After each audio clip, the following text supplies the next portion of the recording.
So you're starring now in The Realistic Joneses, a play by Will Eno, directed by Sam Gold. Were you jonesing to come back to Broadway after Dexter? Yeah, slowly but surely. I think I got more and more eager to get back on stage, and my ideal scenario was one where I'd be in a new play by a living playwright, hopefully on Broadway, and this fit the bill on all fronts. And I love doing this play every night. I find it really mysterious in a delicious way. There's always something new that I think we all hear or discover about it every time out. One of the themes of the play is that the characters face terminal illness. Mm-hmm. They either face it directly or at an angle or don't face it at all.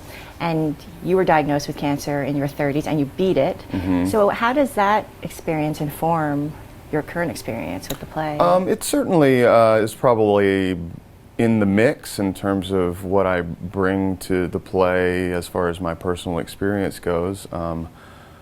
The condition I had, non-Hodgkin's lymphoma, is something that's mysterious in as much as people don't know exactly what causes it, but as far as treatment goes, I think it's a little more straightforward than the fictional neurological condition that is in play in The Realistic Joneses.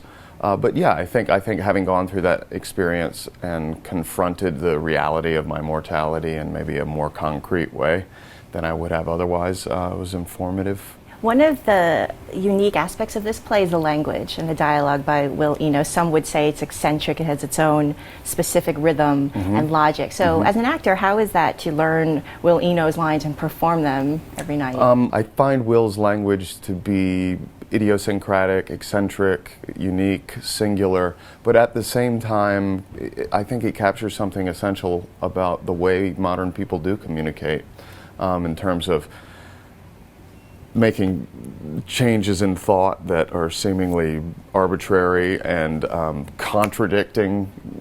We contradict ourselves in the play, and I think we do that in life almost immediately. And there's something about the sort of run-on sentences that he creates intentionally that simulate the way we do talk. I mean, I think I talk in run-on sentences. I probably am right now.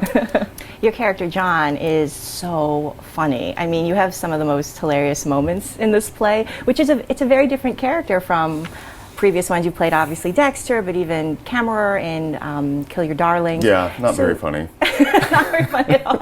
So using comedy and that muscle, I imagine it's very difficult. I mean, how is it to switch gears like that? It's challenging and a new challenge, but one that I welcome, and it's a lot of fun. I mean, there's nothing like hearing a room full of 950 people responding vocally to the story you're telling and the moments you're creating. John is really fun because he probably thinks before he speaks sometimes, but he definitely speaks before he thinks. And he's without apology. And it's really liberating to spend, 100 minutes every night playing someone who has no concern with how what he says is going to be perceived.